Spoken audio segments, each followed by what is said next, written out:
Welcome to the monthly Consumer Issues program hosted by Cornell Cooperative Extension, Tompkins County.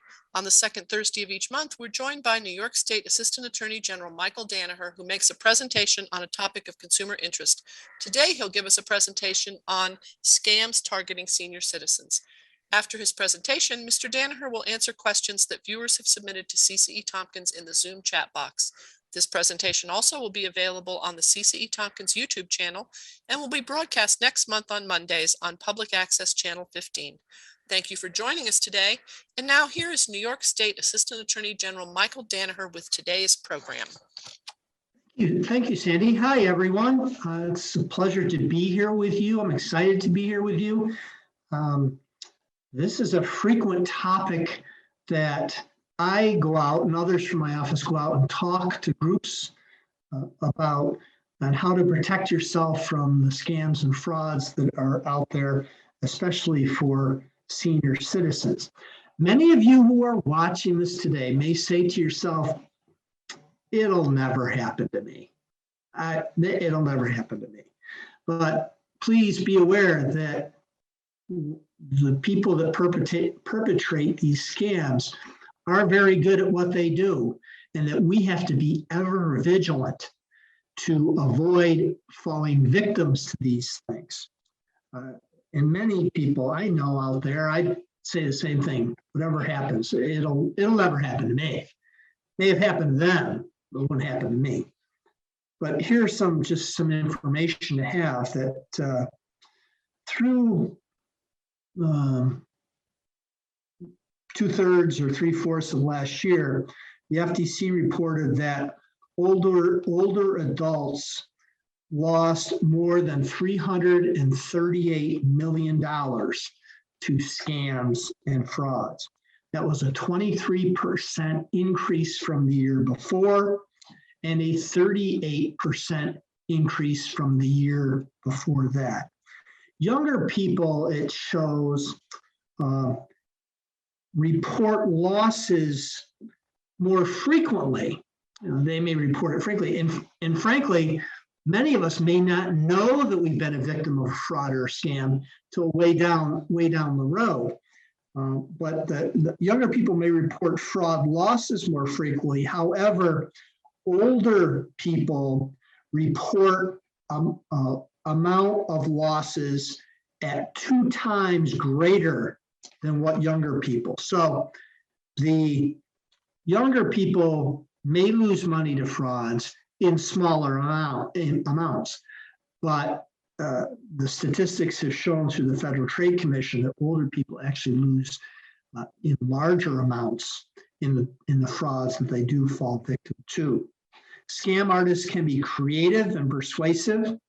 They can provide us with professional, flashy publications and emails and websites, persuasive telephone and personal contact. And oftentimes with scams, and this can be seniors and others, is the scam artists will frequently use current events to perpetrate their scams. Now let's talk about why seniors. Why are seniors so vulnerable? We're always talking about that sort of thing. And there's a whole host of reasons why seniors are such a vulnerable group. First, seniors have, in most instances, have a pool of money, a nest egg. And I think I've spoken here before, and I know that I speak about it frequently when I'm out talking with groups. It can be a puddle of money.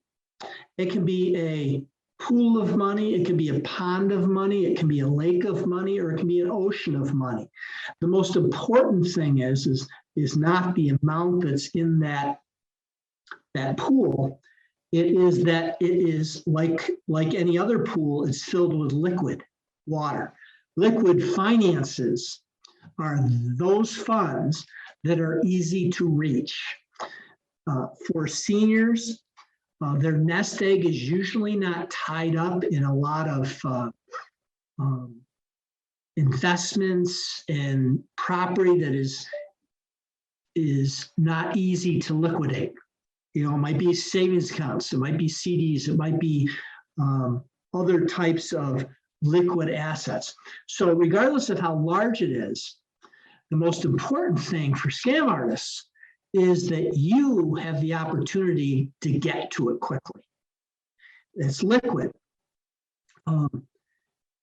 So if you're a scam artist, you don't want to hit people that don't have assets that can be reached.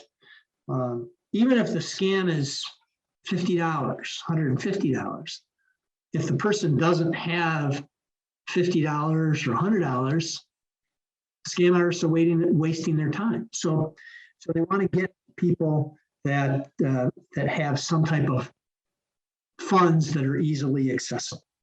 Another thing I think is everybody can generally agree is the fact that seniors, although I'm in that category now, were brought up in a different era and may not realize that there is in fact a scam going on. Seniors are brought up and taught to be polite, less likely to hang up the phone and be rude to someone else. That's not the way that we were brought up. Sometimes, unfortunately, seniors are more isolated and alone and enjoy having the opportunity to speak with someone, especially that nice voice on the other end of the line. Unfortunately, also, seniors may have had their faculties start to diminish in some way. They may not remember as well. They don't want to tell anyone. They don't know who to report it to. They're afraid that if they tell their family that they're going to be in all kinds of trouble.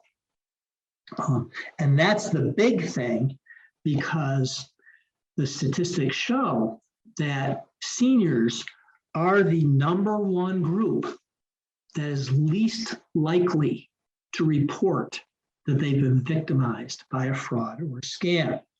Maybe some people think, not true, but some people may think, boy, if my family finds out that I just lost or sent $100 to this person I met over the internet or for this solicitation, they're going to lose all their autonomy. It's their one-way ticket to a nursing home. So why tell anybody? It's only $100. Why tell anybody? The important thing that I want to impress upon all of you is that you should tell somebody about it. There are most instances where if it's an outright fraud and scam, the person may never be caught. But the important thing for the rest of us is to say, let's get the information out there. So yeah, it happened to me. I want to protect my neighbor, my friend, the other people at the senior center. I want to protect them. And the best way to do that is to get the information out so that people know what's going on out there and that can take steps on their own to help protect themselves. As I mentioned before, the scam artists are frequently using current events to exploit their frauds and scam. So I just throw this out there is one of the frequent or most recent events that we've been dealing with. I know hopefully it's over soon. We have COVID, or we've had COVID. We've had people isolated because of COVID. People have gotten sick, died. But if you think back to the start, which seems like forever ago, but if you think about the start, back in early 2020, what recent events or things that occurred might be exploited and in fact were exploited by scam artists? Well, one of the things that I throw out there is that cures. Now, we were all devastated by this thing, and the economy shutting down. All of a sudden, there are these scam artists out there that are expounding on these cures that unproven, completely unproven, and trying to get your dollars to buy this stuff. In fact, the Attorney General and other attorney generals throughout New York State actually end up suing former, I don't know if he's former or if he's current, but I consider him former televangelist, Jim Baker. You may remember Jimmy Baker and Tammy Faye Baker. Well, Jim Baker was having guests on a show that he was putting on, who were touting the benefits, and it was people were being led to believe that this product, which was totally unproven, and that it would help cure those with COVID or to prevent it from happening. He had a person on the show that was so-called health expert, falsely implying that this liquid would be effective toward it's called Silver Sol or something, Silver Sol, SOL. And there was no proof whatsoever that this would ever happen. Our office sent cease and desist letters to Mr. Baker and to the television show to tell him, you must cease and desist from making these representations, people, because people were buying it. They were trying to find a way. What else? What else was going on? Early on in the pandemic, the big concern was personal protective equipment, PPE. So we were seeing PPP being offered online, purportedly N95 masks that provide a really tight seal, testing materials and equipment, because we had terrible problems trying to get enough testing for people. Vaccines or alternatives to vaccines.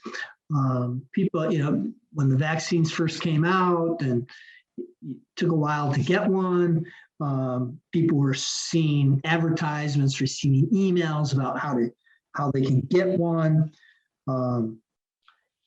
Another big issue were the financial implications of COVID, which is they're all time. Eventually, there was the financial assistance that was provided through money, the federal government and state government, and COVID financial relief, where people were getting emails to how to sign up for it when it didn't, and they could get charged for it when there was no cost when you applied for it. They were being charged with it.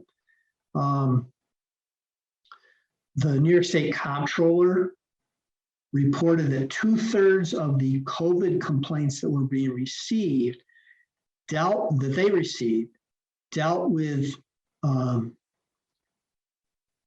the stimulus, the improper application for stimulus money and unemployment. So you can see that's just one of those instances of a recent event that might be exploited. We also see recent events exploiting people in other fashion, such as lotteries and sweepstakes. Somebody wins a lottery or a sweepstakes that you hear about, that's in your community or whatever, and all of a sudden there's all these solicitations out there getting you to try to claim your prize on the sweepstakes winning. There are many different ways that they can exploit that, the most important being identity theft, where they try to steal your personal identification information, names, addresses, social security numbers, bank account numbers, those sorts of things, to try to, in an attempt to get you to give them all this information that they can, under the guise that you are going to be getting some type of sweepstake award, even though you had never entered, and that they could then go out and get credit in your name, try and steal money out of your bank accounts, those sorts of things. You see those on social media, Facebook, those sorts of things where they're trying to get you to buy something on a deal that's too good to be true. Identity theft, again, is the fraudulent acquisition of personal information, typically for financial gain. Somebody uses your personal information to apply for credit, invade bank accounts, and it is quite prevalent. It seems to be increasing year after year after year. The most important thing is we need to protect our personal information. Do not give out any personal information, name, address, telephone number, credit card number, bank account numbers, mother's maiden names, your first dog's name. Don't give out any information to someone that you don't know. And who is it that you don't know? It's not that email you got that appears to be from a friend of yours. One, that friend may have had his or her address book infected or evaded, so that the contact that you receive may not actually be coming from that friend. It may be coming from someone who stole information from that friend. And so if you get contacted, it's usually an unusual situation. You get contacted and you go, that's a little weird. Why is he asking for this, that, the other thing? Don't reply. You say, well, he's a good friend of mine. Well, don't reply. How's the best way to get around that? Call him on the phone. Say, I just got an email from you. And it just seems a little odd. I will tell you that in most instances, that person's going to say, I didn't send you that email. And so it's a good thing that you don't reply to it. So never give out personal information to people you don't know. And you use a very broad definition of person you don't know. And that would include people who contact you. Whoever contacts you, do not give them personal information, because they may not be who they purport to be. We also recommend that you don't leave behind receipts. Don't leave bank information hanging out on your kitchen table. Use it until you're done with it. If you don't need the information anymore, shred it, destroy it. Memorize any PINs and passwords, ATM numbers, your debit card number. Memorize that. Use unique PINs and passwords. And I know how difficult that can be. I have a huge book, notebook, and when I change them, I have to change it in my book. And frequently, I have to return to the book to say, oh man, I can't remember what that password was, to go ahead and use it. But use unique PINs and passwords, those that cannot be attached to you. I'll use an example. Don't use the last four numbers of your Social Security as your PIN number for your ATM card, because if somebody had their hands on your Social Security number, if they get a hold of your ATM card, those are the first four numbers they're going to try. Also, don't use the last four numbers in your telephone number. People got a hold of your ATM card, they will try those four. They know your telephone number. So you very unique PINs and passwords.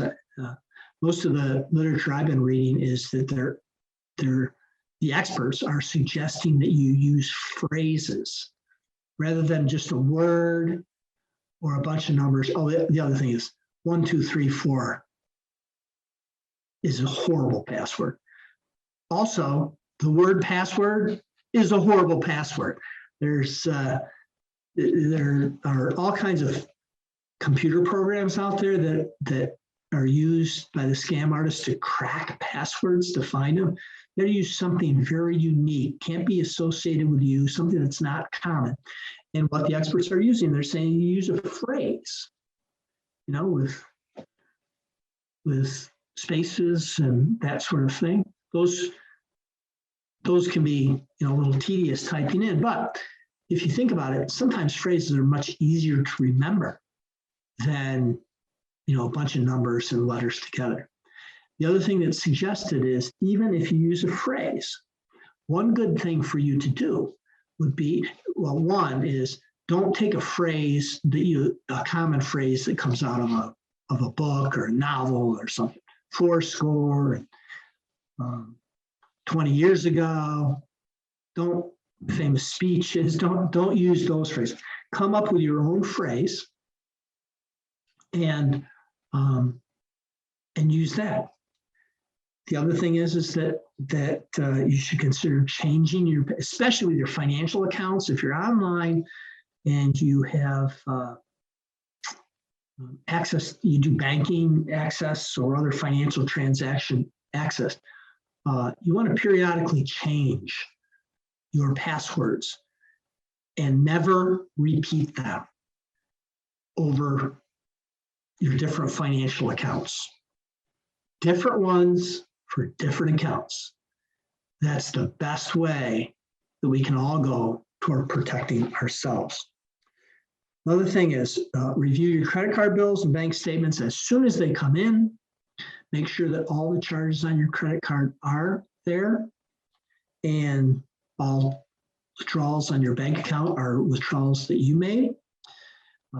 I know in our house, what we do is we actually keep the receipt whenever we do a credit card transaction and put them in an envelope. And then when the bill comes each month, we match up the charge with the statement. Another thing I do is, if those of you that use online purchasing, infamously Amazon, on your Amazon account, it has a list of all your purchases. So and if I don't print off a receipt or something for something I purchased on Amazon, it's not a big problem. So every month, my wife gets the credit card bill. She matches what receipts we have, and then she circles ones we don't have anything for. Usually it's like an Amazon purchase or something. I go on the Amazon account and I match that charge against the purchase. By then, I probably won't remember what it was we bought at that particular time. But I match it up, and sure enough, it matches exactly. And if it didn't, it was a charge on the account, I would get on the phone, call my credit card company, and challenge the charge. If you no longer need that credit card account, cancel it. Don't just cut up the card. Call the 800 number on the back of the card and get them to actually close the account out. Also, we can be good consumers by regularly checking our credit reports. We all get a free copy of our credit report each year. I encourage you to do that. It's annualcreditreport.com.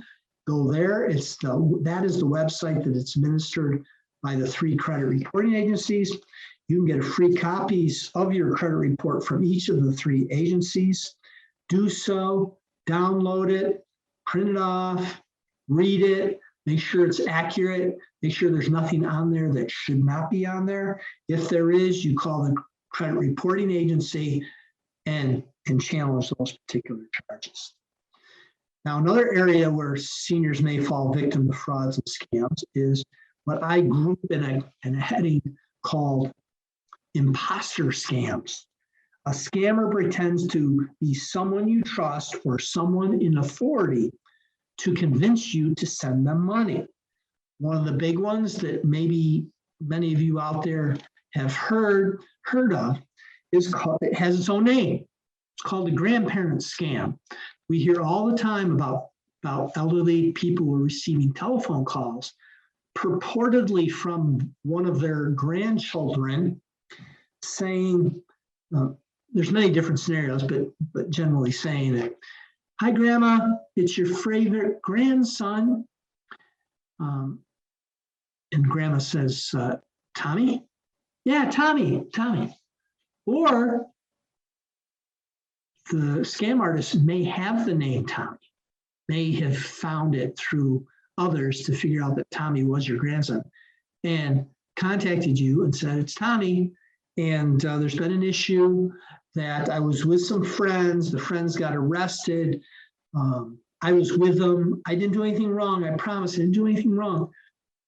But I got arrested with them and I need X number of dollars to bail me out or to pay for a lawyer or do something like that. Those are happening all the time. What we need to do is ask ourselves, what would a good consumer do in that kind of a situation? What I would say is, if it was me, I would get on the phone with my child and say, I received a call from Tommy saying that he's in trouble. And I've talked to people who've done stuff like that. And the child says, Tommy's parent says, I'm looking at him. He's right over here. He's watching television. Yeah, everything's fine. It's okay. And turns out more often than not, those are scams. Another imposter scam is IRS scams. Those scams where people are calling you, sending you emails, possibly texting you saying they're from the IRS, you're going to be arrested because you owe all kinds of money. The IRS does not operate that way. They don't operate by text messages and emails. Someone will contact you if you owe this particular debt, and you will be given an opportunity to speak with them. And rather than just sending money in, and people get very nervous and they hear, well, you're going to be arrested. Well, go ahead. But don't send out money.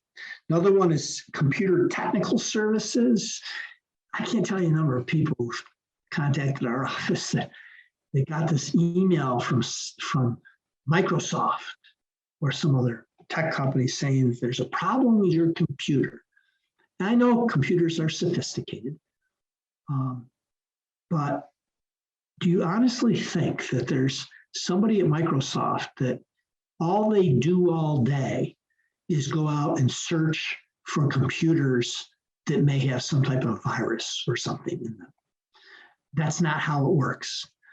What happens is you get contacted, you click on, you go, oh my gosh, I got this virus according to this email. And all the email said was, click here and we can assist you in having it fixed, or call this number, we can assist you in having it fixed. Don't do it. Don't do it. It's really not expensive. If something like that were to occur, you can unplug your computer, take it down to a reputable local computer repair shop. They can fix things that may be there. They can do diagnostics. They may be able to tell if there is some inappropriate stuff that's on the computer. It's not that expensive. Take it down, get it fixed. Do not rely on these emails, because what ends up happening is you remotely allow them to enter into your computer, and then they can cause all kinds of problems. So avoid that. Another imposter scam are people affiliated with charities or other companies that may seem reputable. Do not fall victim to those. We talked a little bit earlier about sweepstakes and lotteries. Our advice here has always been never spend money before you receive money. So you can't increase your chances of winning by buying more magazines or buying this or buying that. Seems like everyone is a grand finalist in the latest sweepstakes. Don't get caught up by these fancy publications. We've had situations where, and I've had examples of, where some fancy notifications came from purportedly an armored car company saying, how do you want to get your money delivered to you?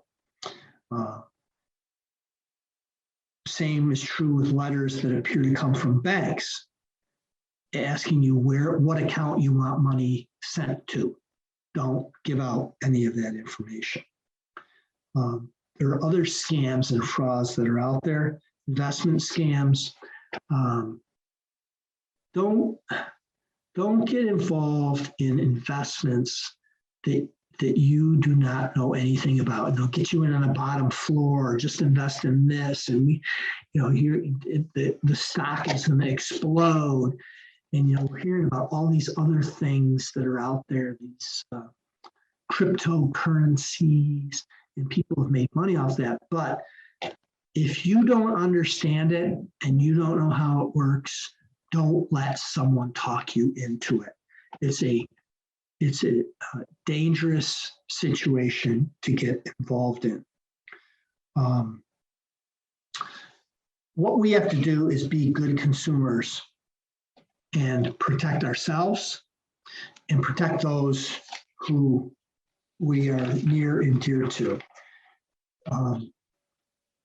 If it sounds too good to be true, it probably is.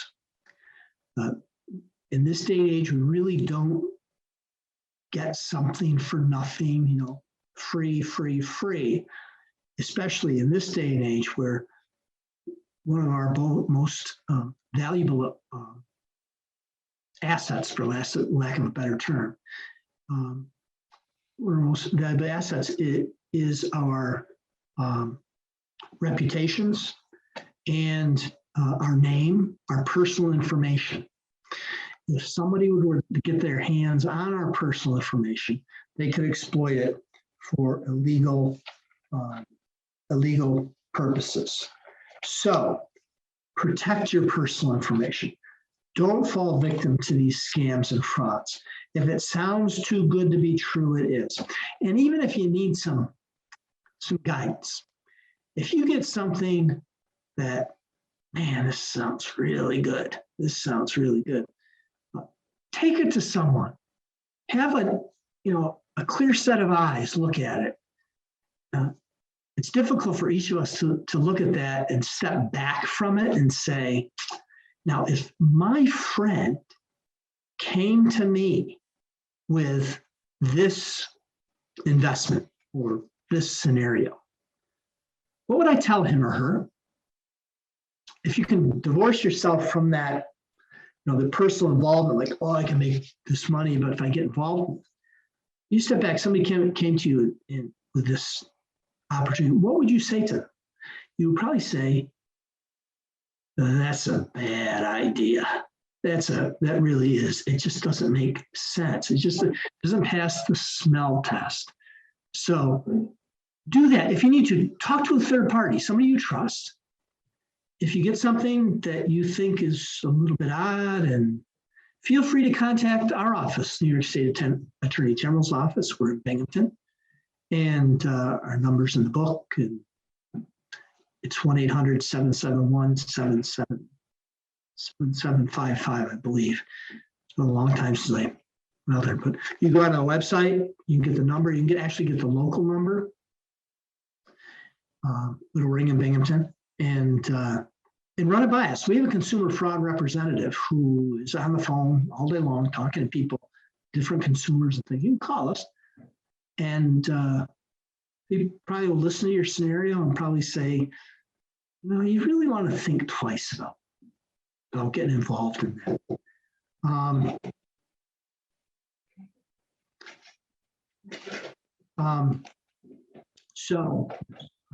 If we'd be glad to talk to you, be glad to hear from you. If you've been victimized, let us know. Maybe we can give you some guidance as to what steps to take. But we will try to get you along the way. If there are any questions related to this or any other consumer-related topic, I'd be glad to try and answer those. And again, if you have a consumer complaint, please feel free to file a complaint with our office. I think the easiest way to do it is to go onto the Attorney General's website at oag.ny.gov. You can go to our consumer complaint form, you can fill it out. And if you send it in, it will, because of the address and everything that you put in and the zip code and things, it will be eventually kicked out from Albany, where it goes, and sent directly to our office in Binghamton, so that we can try and do our best help you. So I'll hand it back to Sandy, and if there's any questions, I'd be glad to answer. It was great speaking with you today.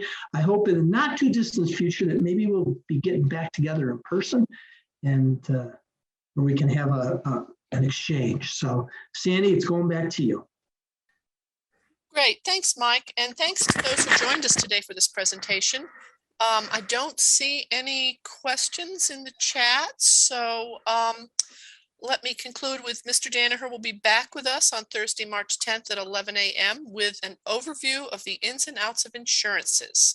You can find the Zoom link on the event listing on our website at ccetompkins.org/events. Thanks for joining us.